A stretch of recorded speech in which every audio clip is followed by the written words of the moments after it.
बिस्मिल्लाहिर्रहमानिर्रहीम। अस्सलाम वालेकुम। आज हम डिस्कस करेंगे बेसिक कंपैरिजन टेस्ट।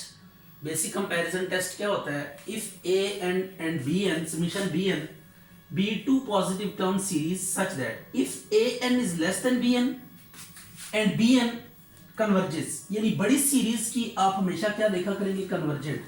अगर बड़ी सीरीज कन्वर्ज कर रही है मतलब ये फाइनाइट है। अगर बड़ी सीरीज कन्वर्ज कर रही है तो छोटी भी क्या होगी? कन्वर्जेंट होगी। बड़ा नंबर अगर फाइनाइट है तो उससे छोटा जो होगा वो डेफिनेटली क्या होगा? फाइनाइट होगा। तो अगर बड़ी सीरीज कन्वर्जेंट है तो छोटी भी कन्वर्जेंट होगी। और अगर छोटी सीरीज डाइवर्ज कर रही है, अगर यहाँ पे आप इन्फिनिटी कर दें तो A N greater than infinity है, तो व्हाट डज इट मीन कि ये भी क्या होगा? इन्फिनिटी होगा। इन्फिनिटी से बड़ा भी क्या होता है? इन्फिनिटी ही होता है। तो देखें, अगर बी एन बड़ा है, बड़ी वाली सीरीज को आपने देखना है कि वो कन्वर्ज करनी चाहिए, और छोटी वाली सीरीज बी एन अगर छोटा है तो आपने फिर उसको देखना है कि ये डाइवर्ज करना चाहिए। तो फिर हम क्या कह सकेंगे? ए एन के बारे में कोई क्लेम कर सकेंगे। तो अभी क्वेश्चन करते हैं इसका। 1/n की n, ये आपके पास एक सीरीज है। इस सीरीज को हम देखते हैं कि ये कन्वर्जेंट है या डाइवर्जेंट है। ये n आ गया। यहां पे हम सिंस, आप एक बात बताएं, n और ये हम लिखते हैं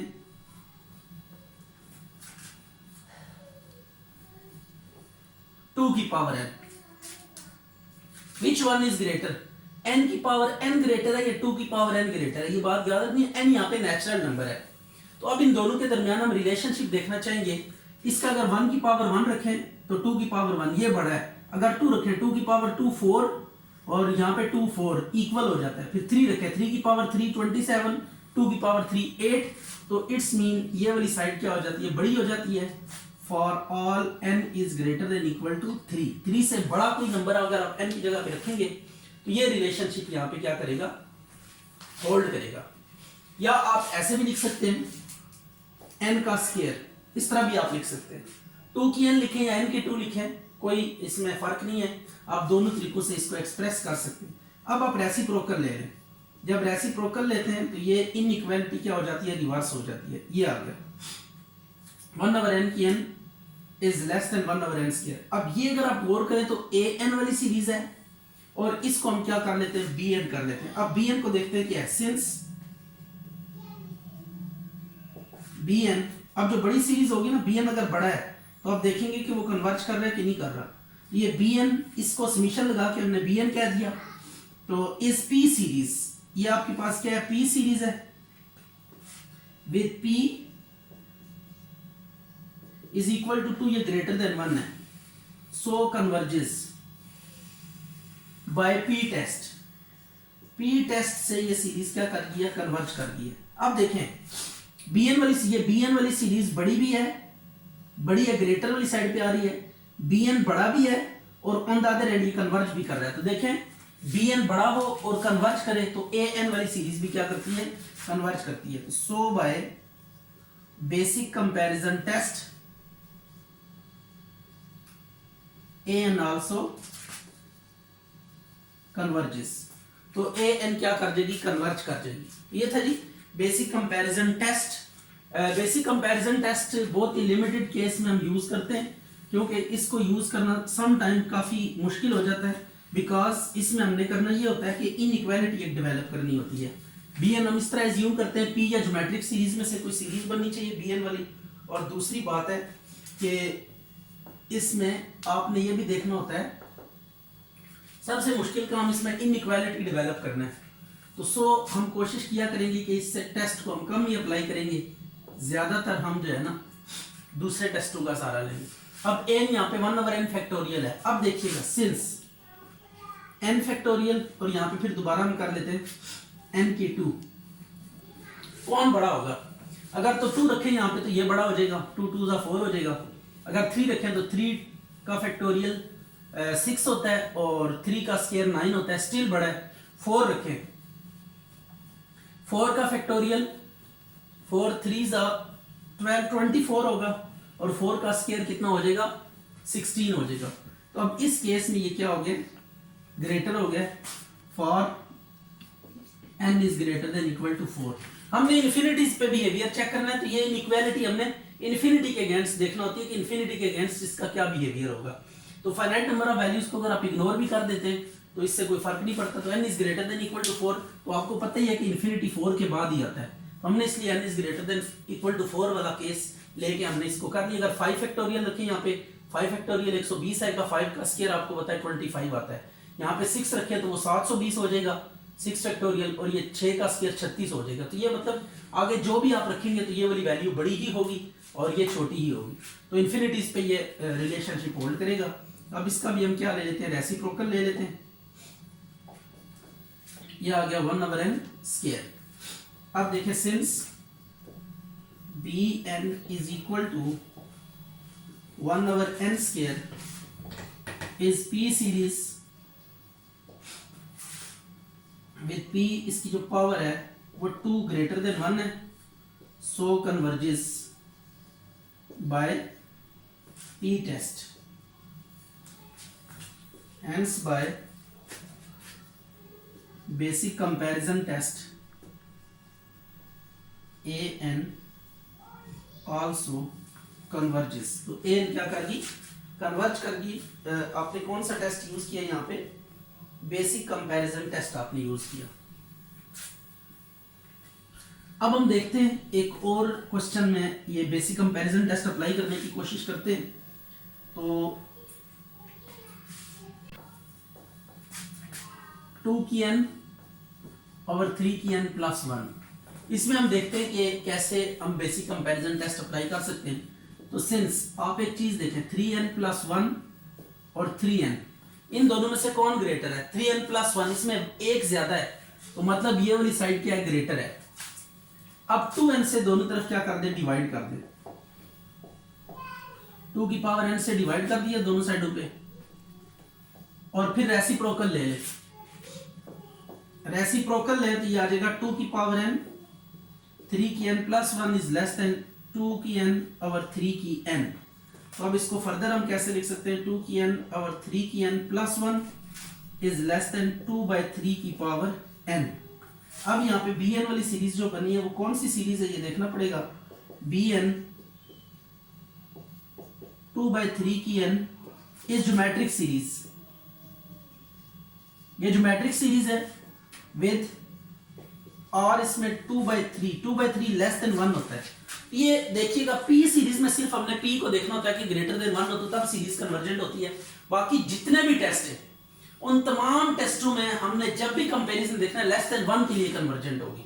p सीरीज को छोड़ के बाकी तमाम टेस्टों में ये देखिए 2/3 लेस देन 1 है, so by geometric series test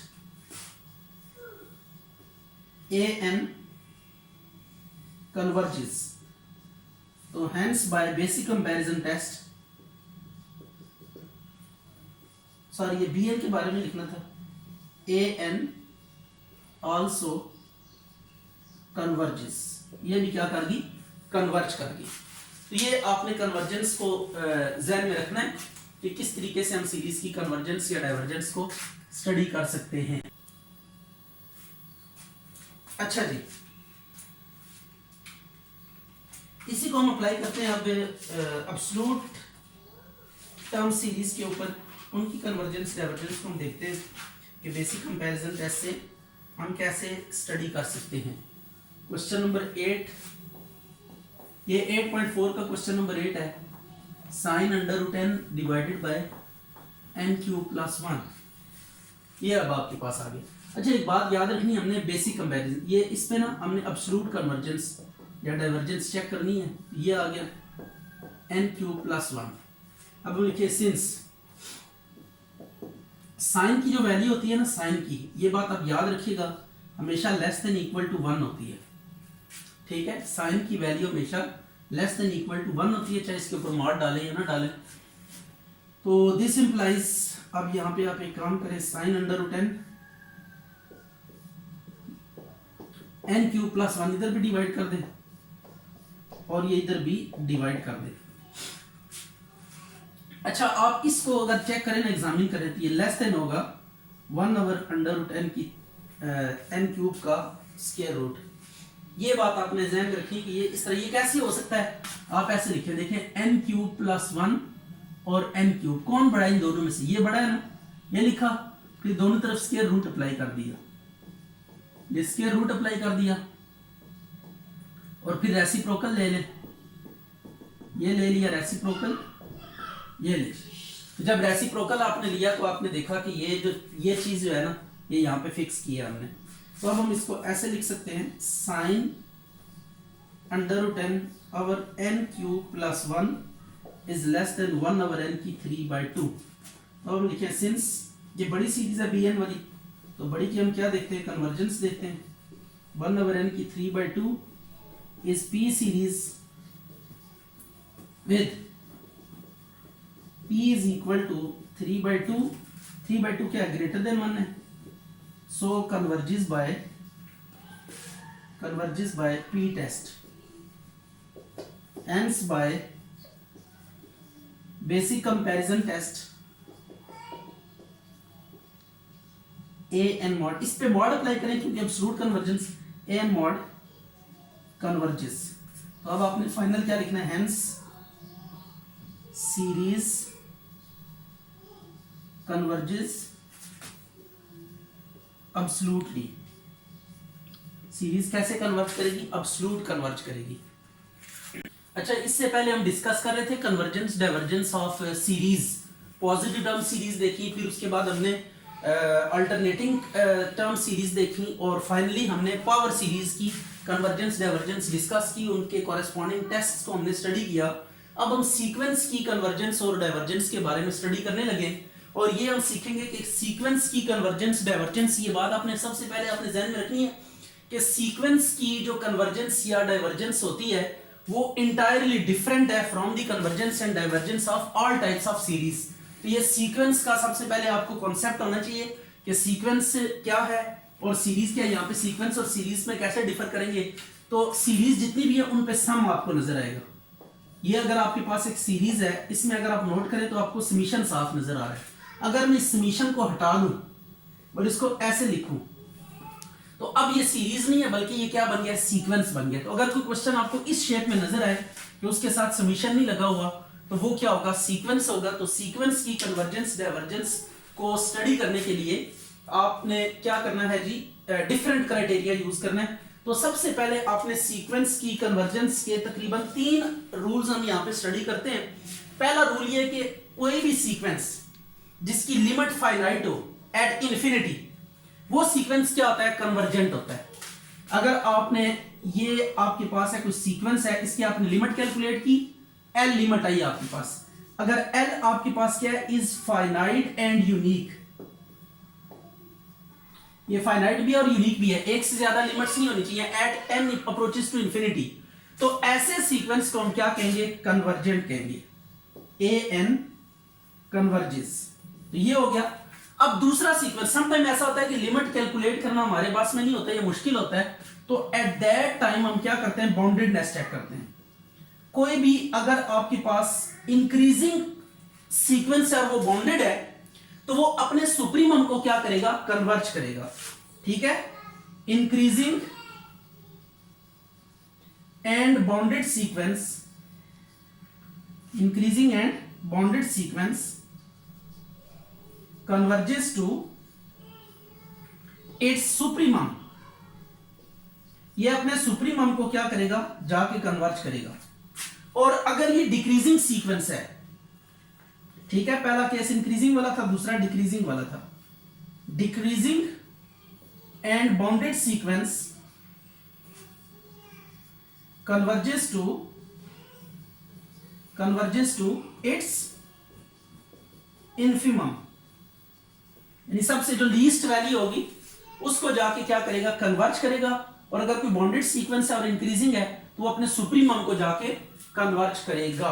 तो ये चीज आपने ध्यान में रखनी है कि अगर हमें लिमिट हम कैलकुलेट नहीं कर पाते तो देन हम ये सेकेंडरी ऑप्शन यूज करेंगे, विच इज कि आप चेक करेंगे कि सीक्वेंस इंक्रीजिंग है या डिक्रीजिंग है या बाउंडेड। आप स्ट्रेट अवे बाउंडेड अगर आप देख लें तो आप आराम सुकून से उसके बारे में बता सकते हैं कि ये सीक्वेंस किसको जाके क्या करेगा, कन्वर्ज करेगा। तो अब हम ये क्राइटेरिया, दो क्राइटेरियाज हैं, मेन दो क्राइटेरियाज हैं। और ए के फिर हमने दो सब क्राइटेरियाज बना लिए इंक्रीजिंग और डिक्रीजिंग केस लेकर।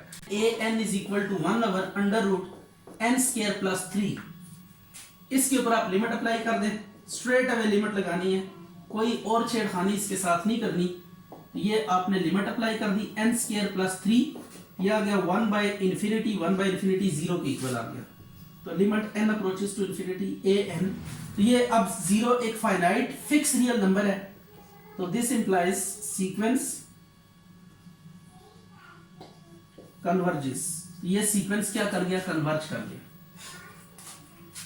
इसी तरह एक और क्वेश्चन देखते हैं, n-3 का फैक्टोरियल डिवाइडेड बाय n-1 का फैक्टोरियल। इसकी भी हम लिमिट इवैल्यूएट करते हैं। लिमिट इवैल्यूएट करने के लिए लिमिट की तमाम प्रॉपर्टीज या तमाम रूल्स आपको पता होने चाहिए। एक वो लॉपिटल रूल हम लगाते होते थे, फिर हाईएस्ट पावर से डिवाइड करने वाला रूल, वो भी आपने याद रखना है। तो ये दो मेन रूल आपके पास हैं। बाकी भी कोई रूल जो है फार्मूलाज है लिमिट के, वो सारे के सारे याद करके आपने इसको परफॉर्म करना है, तो देन प्रॉब्लम नहीं होगी। तो इसको सीखने के लिए आपको लिमिट की जो इवैल्यूएशन है वो लाजमी आनी चाहिए। ये फैक्टोरियल को हमने ओपन कर दिया, ये ऊपर नीचे सेम हो गई, इसको कैंसिल कर दिया और बाकी इन्फिनिटी पुट कर दिया 1/∞ 0। यही रिजल्ट आप लिख लें, ये सीक्वेंस क्या कर रहा है, कन्वर्ज कर रहा है, क्योंकि लिमिट फिक्स रियल नंबर दे रही है। ये सीक्वेंस क्या हो गया, कन्वर्जेंट हो गया। ये सीक्वेंस आपको दिया हुआ है, आपने उसकी कन्वर्जेंस डाइवर्जेंस के लिए फर्स्ट आपने लिमिट अप्लाई करनी है। लिमिट अप्लाई करने के बाद अगर आप देखें कि उसकी लिमिट यूनिक आती है और एक रियल नंबर आती है, तो आपने क्या कह देना है कि वो सीक्वेंस कन्वर्ज कर रहा है। अब ये क्वेश्चन नंबर 19 है, इसमें देखते हैं an 1 + 1/2 factorial + 1/3 factorial up to so on 1/n factorial. अच्छा एक चीज नोट करिएगा, इसमें हर दफा ना अगर मैं a1 लिखता हूं, इसकी बड़े गौर से देखिएगा, अगर मैं इसमें a1 लिखूं तो 1 आता है, अगर मैं a2 लिखूं तो पहली दो टर्म्स आएंगी 1 + 1/2 फैक्टोरियल, a3 लिखे तो 1 + 1/2 फैक्टोरियल + 1/3 फैक्टोरियल। ऐसा ही है अप टू सो ऑन। जब an आप लिखेंगे तो उसमें 1 + 1/2 factorial 1/3 factorial up to so on 1/n factorial आएगा, और n + 1 लिखेंगे तो what will happen 1/2 factorial 1/3 factorial up to so on 1/n factorial + 1/n + 1 factorial. n तक भी टर्म्स आएंगी और आगे n + 1 ऐड हो जाएगा। अब एक चीज नोट करें, इसमें 1 है, इसमें 1 में कुछ ऐड हो रहा है। जब भी किसी नंबर में कोई चीज ऐड होती है तो वो बड़ा हो जाता है। इसका मतलब ये है कि इस सीक्वेंस को हम क्या लिख सकते हैं, a1 छोटा होगा हमारे पास, a2 बड़ा होगा। अब इसमें देखें a2 वाले में मजीद 1/3 फैक्टोरियल ऐड हुआ, तो इसका मतलब ये कि a3 और बड़ा होगा अप टू सो ऑन। ये हम ऐसे लिख सकते हैं an is greater than an + 1 up to so on, ये चीज है। तो अब देखें हर अगली टर्म जो है वो पिछली टर्म के मुकाबले में बड़ी है, तो इससे क्या बात समझ में आती है, this implies sequence is increasing. ये सीक्वेंस क्या है, इंक्रीजिंग है। ठीक हो गया। अब हम इस सीक्वेंस की लिमिट डिटरमिन करते हैं कि इसकी लिमिट क्या आती है। तो इसकी लिमिट जब एट इंफिनिटी हम परफॉर्म करेंगे, क्या आ जाएगा 1 + n approaches to infinity 1 + 1/2 factorial 1/3 factorial, और ये इंफिनिटी तक चली जाएगी चीज, ये काम इंफिनिटी तक हो जाएगा। अब एक काम करते हैं, ये इस वैल्यू का हमें नहीं पता ये किसके इक्वल होती है, लेकिन एक चीज हमने पढ़ी ली है, exponential term series 1 + x + x² 2 factorial + x³ 3 factorial up to so on, ये हमने पढ़ा हुआ है। इसमें अगर आप x को 1 पुट कर दें, x = 1, तो e 1 + 1 + 1/2 factorial + 1/3 factorial up to so on, इस 1 को इधर ले दिया जाएगा, e - 1 = 1 + 1/2 factorial 1/3 factorial up to so on. तो ये चीज, ये देखिए, ये जो चीज लिखी हुई है, ये लिमिट किसके इक्वल आ रही है, e - 1 के इक्वल आ रही है। तो इसको हम लिख देते हैं e - 1। तो e - 1 आपको पता है कि फिक्स यूनिक रियल नंबर है, तो इससे हम क्या लिखेंगे, this implies sequence converges to e - 1। तो आपने जब कभी लिमिट को आप कंप्यूट कर रहे हो तो एट दैट केस आपने यहाँ पे बाउंडेडनेस भी चेक कर सकते हैं हम, ये सीक्वेंस जो है ना बाउंडेड होगा और इसकी वैल्यू e के मुकाबले में क्या होगी, छोटी होगी, e से इसकी वैल्यू क्या होगी, लेस होगी।